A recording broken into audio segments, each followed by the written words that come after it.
My name is Kaya Chow. I'm the co-leader of Students for the Preservation of Chinatown. Hi, my name is Taryn Flaherty, and I am the other co-leader of Students for the Preservation of Chinatown, also known as SPOC. SPOC was founded in response to the 76ers arena proposal. After doing some research, we figured out that the arena developers have a lot of close connections to universities in Philadelphia, specifically Penn. So we thought this was a really good opportunity to get students mobilized and organized against the arena. So that's why we started SPOC. She got all of it. Both Taryn and I, we grew up together because our moms worked together as activists in Chinatown. It's something very moving about seeing your classmates, your teachers, your aunties and uncles all coming together to protest something like a casino. Taryn and I are 20 and 21 years old. When we were 5 and 6 years old, we were fighting the same fight. Before we were born, we were fighting the same fight. We can come after our elders and, continue this tradition, but also the fact that even if we beat the arena, our kids are probably gonna fight. It's a responsibility, or almost a duty, to protect this community the way the generations before us had. You give young people time to see protests in the streets, to give them mentors, to give them leaders to look up to, then they're all for it.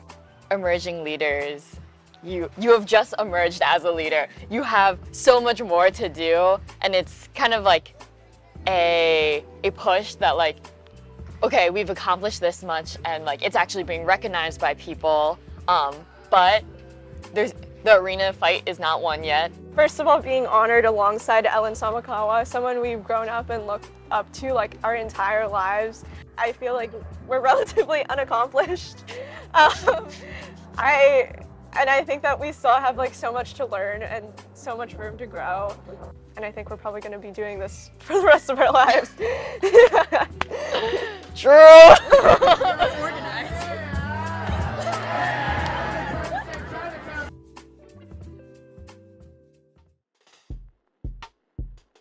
My name is Derek Chill Hickson. I'm the youth organizer of Philly Thrive, and I put together programs to teach the kids about environmental injustices, gun violence, all the way to pollution. It just clicked for me because I had 8 family members that died from cancer. So in the beginning, when we tell them about environmental justice, it's just like a class. It's just like something in school. But when we take them to the refinery, we let them know, and they see the cancer in their families and this and that, I seen their attitudes change. I guess I show them where to put their anger. I got my name because I was a little rambunctious child. I couldn't sit down.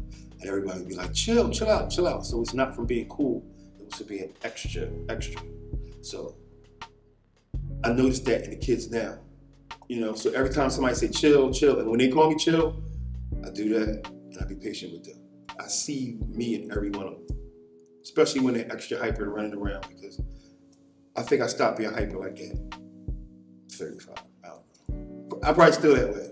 When we sit in rooms and we go to debates and we protest, that's not the most important part. To me, it's always something missing. It's the children, because they need to learn what we do, because we're fighting for them. Just finished up last week, Philly Thrive activism program. We taught them about environmental justice, and we gave them lessons with acting. So they got together and they found out about the injustices in their neighborhoods, and then they put their own play together. It was called The Air We Breathe. So we actually seen what they seen and showed us what they felt. And every day I get a different kind of thank you or a different gratitude from a child. What I want to leave behind is a legacy of freedom fighters and youth workers. I want the kids that I work with now to do the same thing for the kids in their life and the people they touch. Branch out and keep it going. So I'm proud. I'm proud of my organization that gave me the opportunity to do what I do. I'm proud of Bread Roses Fund. I'm proud. I think it's a great award, and it just solidifies my goal. It keeps me going. It's just another battery in my battery pack.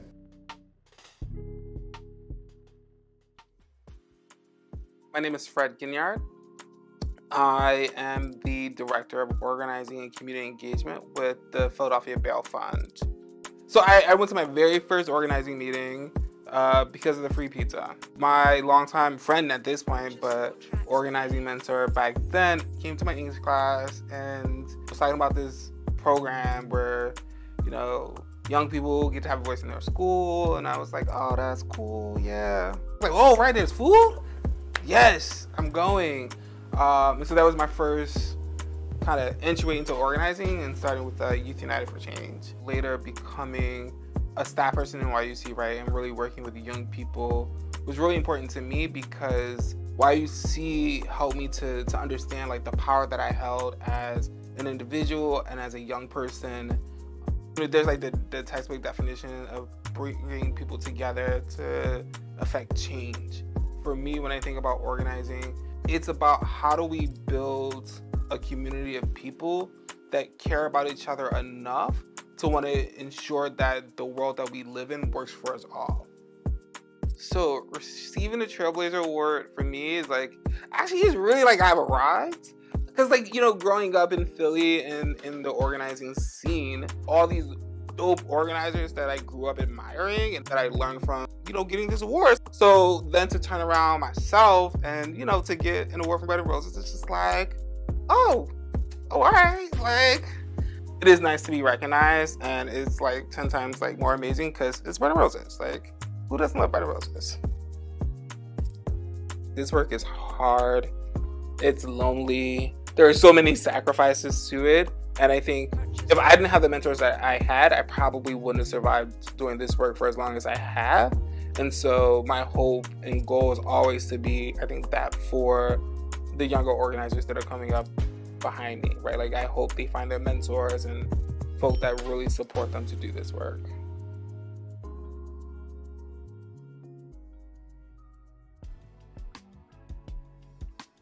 My name's Fred Pingel. I'm currently the Director of Movement Learning with the Movement Alliance Project. I was the Executive Director of the Philadelphia Student Union, and I was a member and staff person of the Philadelphia Student Union for 15 years. Really since that time, since I was a sophomore in high school, I've been involved with some form of community base building, base-led organizing in Philadelphia. Feeling like my experience, my expertise, my knowledge, my energy and skills is of value is really empowering. That's really, I think that every young person honestly should at some point be able to feel that. You know, like all of us are the products of the kindness and intention and attention of so many other people, and that I'm in a position where I can touch people's lives and that I could be seen as a trailblazer in the community is really a testament to them. And I'm just an expression of that community's love and care. My dad was, you know, a political prisoner in the Philippines. My mom was at various points a single mother, supporting, you know, my dad while he was in prison and also raising a family. My family was undocumented when we first came to the United States, and our life was made possible by the community that my parents built and cultivated through their organizing work. In a lot of ways, like that was our means of survival, and I think that that's still the case. Mentoring young people, and especially mentoring them around politics, around organizing, base building, and that their ideas are valuable. And not only is it valuable, but it's indispensable. The earlier that people can get that, can understand those things, then the more prepared we will be as a society to really fight for and win the kind of world we deserve.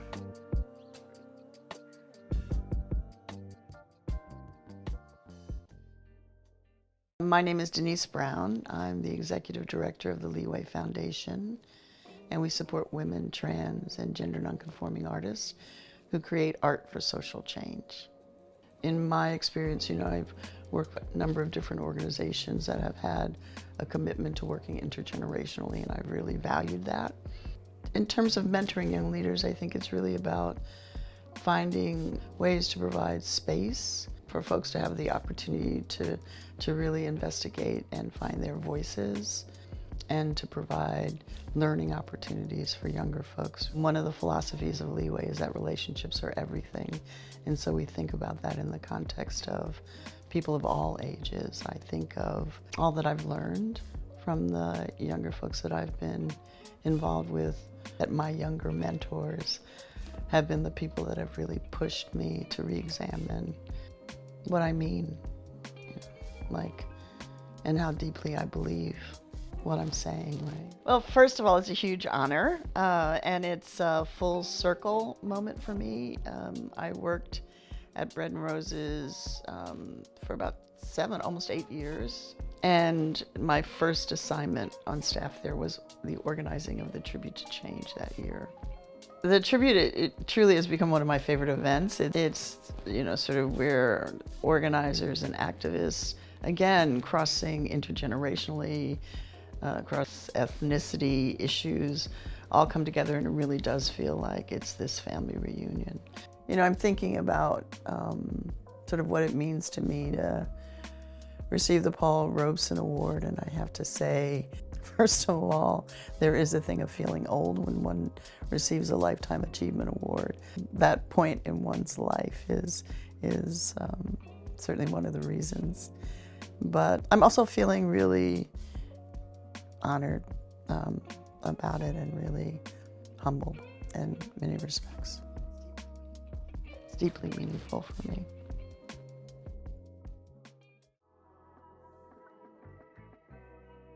I'm Ellen Samakawa. I'm the Executive Director of the Folk Arts Cultural Treasures Charter School, a school that was founded by Asian Americans United, which is an organization which I've been involved in since 1988.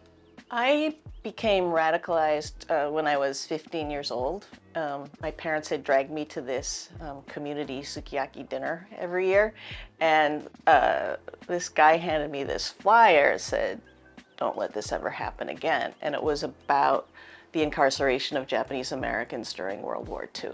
And so it was one of those moments where just your world turns upside down. Like everything you thought you knew was just exploded in my mind.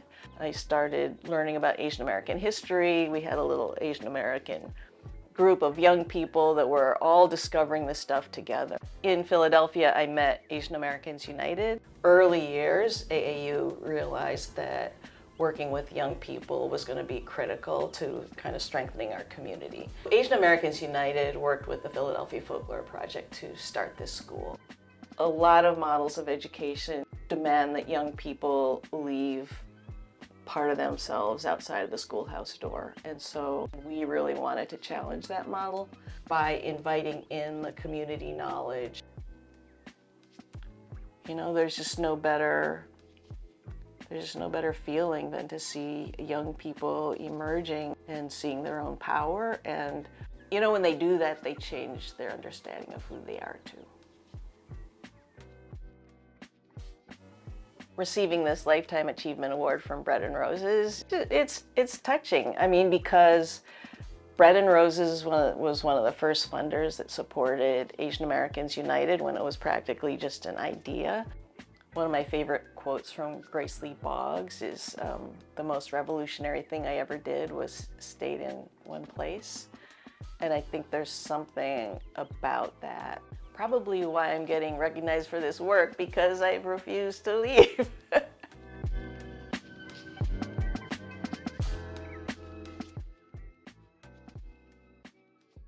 I'm Sarah Morris. I'm the director of the Youth Art and Self-Empowerment Project. My name is David Harrington. I'm a youth organizer at YAS. YAS was started in 2006 by a group of young people who'd been incarcerated in Philadelphia's adult jails and myself. And since then, we've been building a youth-led movement to end the practice of charging children as adults, to pay and train young people to lead the movement to end youth incarceration, and to start building out what actually we need in our communities and in Philadelphia instead of incarceration when young people commit harm, building out what healing, transformative, community-based responses look like to harm. I first got connected with YAS because I was a young male, 16, locked up with charges as an adult. They was coming up to the adult jails, do our art and poetry workshop, and I never really did poetry on what was going on in my life.